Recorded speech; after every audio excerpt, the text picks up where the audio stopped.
G'day, and welcome to Mark and Sam After Work.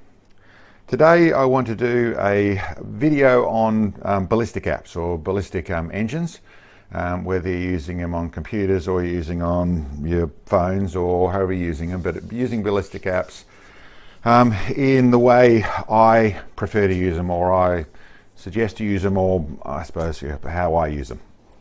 So to start off with, what is that for people who don't know what I'm talking about there? That is a ballistic engine is software that can let you work out how to place your shot, how to put your settings into your scope so that you can then shoot out the distance and get on target, knowing, or in other words, knowing how to dial in your scope. So what that uses is algorithms, maths, that goes through and works out the bullet drop that is going to be required and the windage, or the adjustment for wind, to be able to get yourself onto target by dialing scope. So that involves all the equations that we put into it are going to be your temperature, your bullet speed, the ballistic coefficient for the bullet. And you'll go through all the settings in an app and put all those numbers in. Those numbers come from as simple as reading your box of ammo, and it'll have details on there, to as complicated as having measured everything and going through and working out the manufacturer's ballistic coefficient for the bullet, the weight of the bullet, the length of the bullet, all the details will go through. And if you go into whatever app you have, I tend to, on the questions you're going to ask there, is I use a couple of different ones. I use the Applied Ballistics. I use their AE table, so I go through and use that app, and I use that one for various things. It's very good for working out your Coriolis corrections and your spin drift and that sort of stuff. I tend to use it for doing that job. And then I use in the field, I use Strelok Pro. So those are the ones I use, but I've used others, and there's other ones to use as well. But in all situations, you're going to be in the same thing. You need to basically go through and fill in all the spaces that need to be filled in. And then so that's both for your bullet and for your rifle and for your scope setup. All those details go in there. And then when you are going to try and place a shot, or you want to go and shoot out to, whether that's 200 yards or that's 1,000 yards or that's 2,000 yards or that's 3,000 yards, wherever that shot is, you then need to go through and put in all your conditions. So as much as you can as to what the wind's actually doing. That's another complicated conversation all on its own. And some apps or programs or engines will have multiple different places you can put in wind. Others have one different point you can put in wind. But basically you're putting in as much information as you can, your weather, the pressure, the humidity, the distance obviously is the important thing, and what you're hoping for the app to give you back is some settings. Just dialing up the scope in elevation to X point, whether that's 2 MOA, that's 20 MOA, or that's 300 MOA or mil, depending on what your settings are in, and that'll all be dialed into what you're doing here. So you dial it up to that, and you're also going to dial in wind. So that's the fundamentals of how our app works. The problem, or the nitty-gritty of that situation, is that is almost never going to be exactly right. Now, when you're in closer ranges at 200 yards or 300 yards, it's going to be a lot closer. But when you go out to longer range, 1,000 or 1,200 or 1,500 and onwards, you'll find more and more so that it's only getting you close to target. Because to start off with, the inputs you're putting into it, reading those conditions and making that all perfect is hard, and you'll learn more the more you do of it. But equally, the way your app is set up is probably the way that ballistic software is set up, it's probably not going to give you an exact result. So what's wrong? What's going on there? And that's really what this is about. What I would suggest is, what I've always spoken about, I suppose what I'm trying to say, is that I tune my apps. I actually go into and actually tune the software to make it work for me. So how do I do that? Well, the same thing I've said many times is I record data. That used to be with little notebooks and bits and pieces, I would write down all the details of the data of my shot.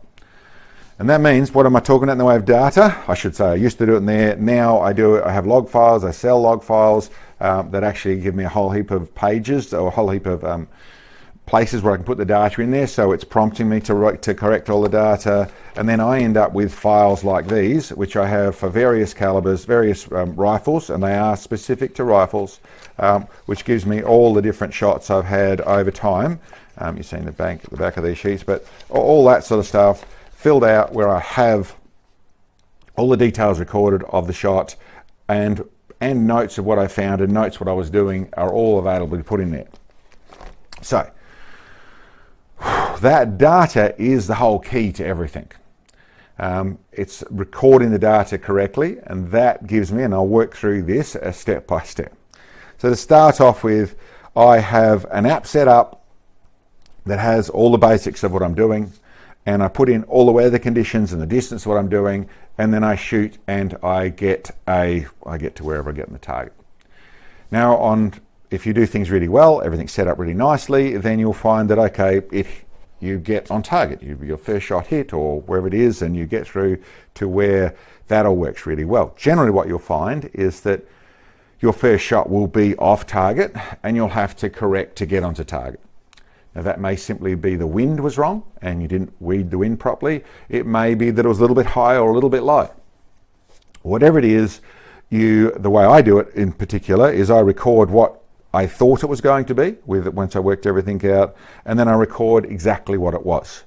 Now the main thing I'm looking at there, the wind is a variable which, especially with long shots, you're not necessarily going to read things. So you have to sort of learn to interpret what was going on there, what was wrong with that if it was just wind. Really the elevation is the bit that I'm talking about. So the amount that I dialed in on that elevation carrot, and the difference between what I thought it was going to be and what it is. The key ingredient of this whole thing is that I record what it was and my notes that went with that. So, well, I suppose before I get too complicated, that's what I do, and I do that multiple times. So I'm in a lucky position of being able to shoot a lot. That means that I shoot a lot, long range a lot. It means I've got a lot of practice. I do it a lot, but I accumulate a lot of data out of that. So there's two places I'm going here.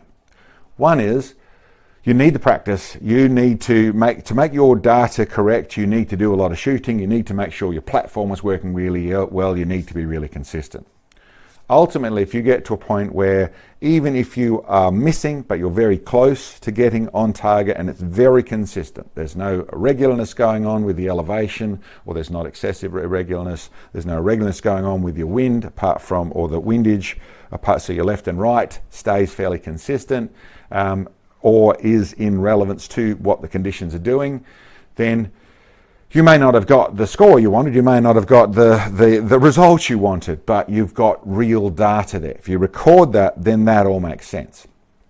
And what I'm saying about that is that if you are shooting to where your form or your platform, your bag or your rifle or your ammo or something is inconsistent, then you're only getting general data, because it's that consistency which proves everything was working properly, and then that data is valuable to be able to keep and put in and record and be able to use. Now, so as long as you've got the consistency, then that's good. When I'm talking consistency, I'm talking that you are confident that that cycle, that shooting would have been in the under half MOA at 100 yards, then that is valuable data at whatever distance you're shooting. So the place where it really comes to play for me, in the way of where it really works, is trying to turn it into where I can create a first shot hit. And what I'll tend to do in how I tune an app, which is what this is all about, this conversation is all about, is when I go out when I've set up a shoot, or I know I'm going to go and do a shoot, I'm going to go and do something, or I'm going to use this particular rifle and I'm going to want to take it out, whether it's multiple targets or it's one target that I've set up with, but I want to make sure this is going to work really well. I want to make sure that I can type in I can put in all my information of reading the conditions of the exact distance and the weather and the pressure and the wind and all that sort of stuff. I can put it in, and I've got the best chance I've got of getting onto the target with the first hit. A lot of people would think that if I've got really good chronograph readings, so I've really got bullet speed, I know exactly my bullet speed of this load, I've worked that out, so that works really well. I've got a really low extreme spread, so that means that they're all going to be very, very consistent, these bullets. And then I have exactly the new updated ballistic coefficient for this bullet. So with all that, if I put all the conditions in my app perfectly, that it's going to then get right on target. Listen, in some cases that does. In most cases that I've found, that doesn't. That will get very close, but it's, and I should say, if you pay attention to what's happening in our world, you'll find that ballistic coefficients get updated, that things actually change. They make little changes to bullets, but they also make changes to their data. And that's not because they're changing their mind or trying to trick you or that sort of stuff, or even particularly because the maths has got better on it. It's actually the data recording has got better. With modern Doppler radars and things, and being able to measure bullet flight through longer areas, you'll find all of it starts to get better. There still is a little bit of wanting to the sales side of the bullet world, trying to say their bullet is a little bit better than it really is, but more and more so the accountability is coming into it. So the measuring systems we have mean that things are getting better and better and better about ballistic coefficients. The information we're getting and what the manufacturers are providing is closer and closer. But even all that said, I still find that doesn't work, and I still tune my app. So, said it again, getting to it. What I do if I'm going to go out for that shoot, I have this rifle, I have this load, I have everything sorted out, I still go through my data. The night before, the week before, the hour before, whatever it is, I go through my data and go and look at the shots that I've done with that round. You know, this one here, what's a good one? This one here. I'll go through, let's say, the last 5 shots.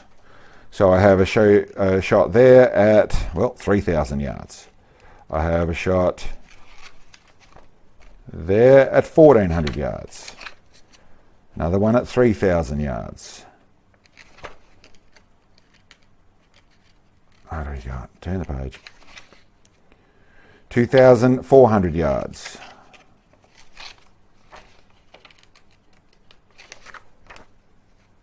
(2,600 yards). Okay, so I'm, as I said, in a fairly lucky place. I get to test a lot and shoot a lot, and whether it's you've got lots at 1,200 yards or 800 yards or 600 yards, whatever it is, as close to the distance you want to shoot as possible. But what I then do with that little gang there, I will run all the numbers of exactly all the weather I've got that I've recorded there, and the every detail I can put into it, from the azimuth, from the shot angle, to the pressures, to all that sort of stuff. I'll go through to the reading. I'll put into what actually happened. I'll put it into my app and see what it says. I have recorded what actually happened. So because I recorded what actually happened means that I can then see if that number lines up. So if it does on that one, awesome. If it doesn't, okay, take note, go to the next one, put all the stuff in, see what actually happens. And if I do that, the more information I can do that. If I can do that over 5, if I can do it over 10, if I can only do it over 2, if I can do what that load was doing and put it into my app, and the app comes up with the right result, on you, it's a good chance it's going to work well. If I put it all in and it's not, can I see a trend? Is there something going on? Is there something I can see? There's something it's going to tell me. One is, the worst case scenario is I'm going to look at that and it doesn't work for anything and I can't really see what's wrong. There's nothing that makes sense. It's not in one direction wrong. It's all over the place. That's sort of the worst, but what it tells me is my data recording or my shooting or something is wrong. Something is inconsistent is what that just told me. So it means I have to do more work to get to the place where I can trust it. Generally what I find is that there's a trend there and I can see it. Now I've done it a fair bit, so I'll tend to know what I'm looking at, but what I'm actually leading to is I will change the app. And what I tend to do, I will have a bullet profile or a load profile. I'll build another one exactly the same, and then I'll start to tweak it.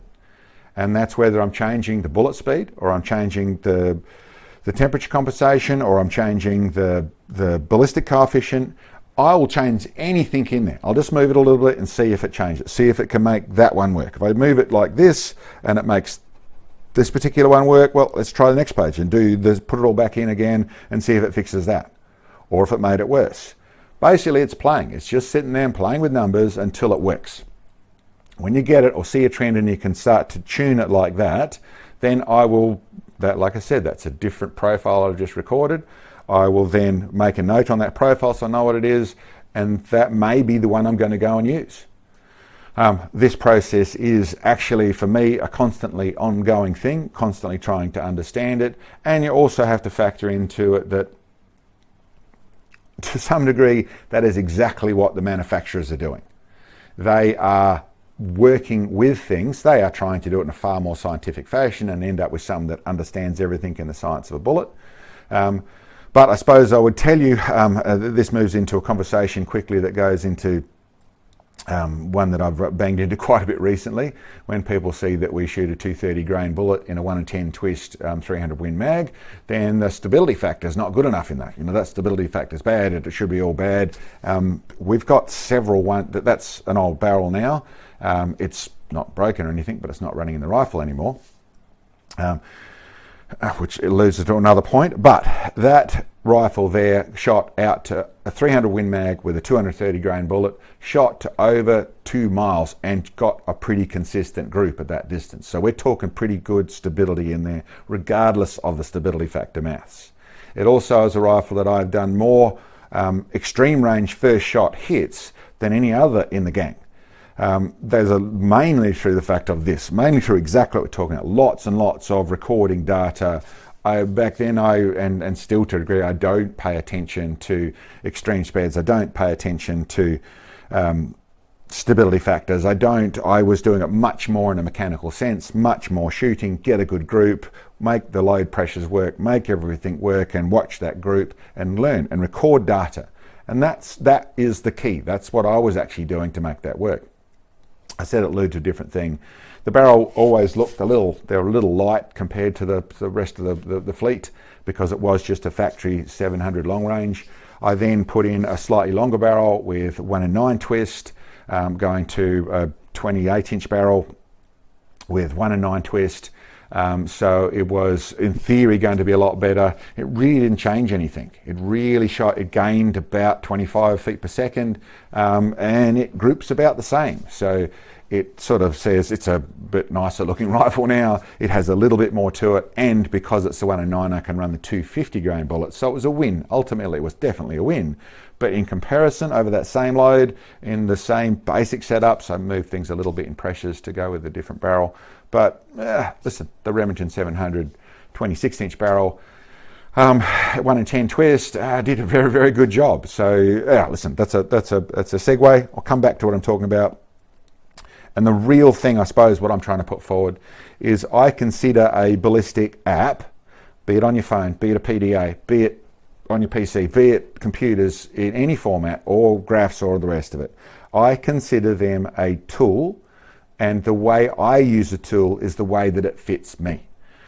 I am not frightened to change things. I always try and record data and don't want to mess things up so it doesn't work, so I'll definitely keep it to where I have maybe even, not so much on mine, but for average person, I'd be suggesting do something that has everything recorded correctly as what it is, and always have it sitting there. This is the in the box option. But being prepared to build an out of the box option, which changed the ballistic coefficient to not what was said in the data or on the box or recorded on the computer, to change it to suit what's happening with yours, to change the bullet speed to not what the chronograph says, to change the temperature coefficients or temperature compensations to suit what actually is happening with your rifle. Rifles are different. I suppose the back on that segue of bullet stability or stability factors. The number that we're actually talking about stability factor is RPM versus length, which is a very fundamental, simple thing to actually be able to engineeringly answer. The truth of it is it doesn't answer the real stability. It's only a factor of stability. It's only one of the pieces. There is the dynamic flight of a bullet. There is like a plane. There's center of pressure versus center of gravity. There's then also how the bullet transitions there's transitions with subsonic to supersonic side of things, but there's also just the natural flight characteristics of that bullet. The RPM it's spinning at doesn't just cause stability. There's other things that happens, and it gets very complicated, and it also gets a little bit individual. So I would always test things, but what I'm really saying, rather than talking about the stability factor thing, I'm talking about being confident to be able to push your app around and make it do what you want to do, driven by your data. So then it becomes, it's your data. And it's not for a bullet to go in everything. No, it is the rifle with this load. You change the load, you are pushing that data to a side. You might be able to use it a little bit, but you're pushing it to a side because you change things. The data I'm talking about is with that load, is with that amount of powder, that thing you've sorted out, you've done the testing with, and you're really starting to get enough information to be able to type back in here. And as said, for me, that's the only way I'm going to pull off a real cold bore shot and the only way I've done it is by bouncing across this. There's always a bit of luck involved once you're out the 2000 weld and onwards range. There's don't let anyone tell you any different, but it really comes back to running across those numbers, putting it back through and plugging in here and getting to where this feels consistent. So then on that day, I can go out using that profile and go calculate. Once I put all the data in, calculate, and there's my shot. So anyway, I suppose there's another key ingredient that my way of things is sort of working at. The only way you get this data is by laying on your guts, out, pulling the trigger, sitting behind a bench, what it is. Trigger time is the only way you get the data. So it's the other key ingredient to being able to shoot well, and be able to, whether it's first shot hits or it's competitions or whatever it is, the other key ingredient is the practice time. So the 100-yard stuff and the load development stuff and all that sort of stuff, yes, it's good, but it's a small portion of this job. It's a small portion of this exercise. The actual data recording is actually driven by the actual shooting and the long range shooting, and whatever range you shoot at, compete at, have fun at, is where you should be doing it as much as possible. So you need to shoot to get the data, and you get the data by doing the shooting. The two work hand in hand with each other, and that's what builds the better. That's what builds a better shooter. That's what makes it all work better. And my real message is that's the bit that can then drive the app. And really, it doesn't need to be too complicated in an app once it gets to that place. You don't need too complicated information. You can, and another feature that certainly Strelok has and a few others have that I've seen, is the ability to take that, what you actually recorded in the way of data, what you recorded in the way of your elevation, and type it back into your app. You can go through there and find a place where you can put in that, and then it will give you it will change the numbers around to make it make sense. Generally it changes, it's just in your bullet speed that it's messing with, but it can actually give you a chronograph speed by, as long as all the other numbers are right. I don't tend to use it that way, but it is a feature you've got in there side of this. If you don't have anything else, and you do have a recorded ballistic, and you do have, ballistic coefficient, and you do have all your conditions put in there, everything else is typed in there, then you can do that to get a speed in the way of not needing to shoot with a chronograph or a lab radar or something like that. That is another feature that most apps have. Anyway guys, hope that's of value to some people. Thank you very much for checking in, and we'll catch you next time.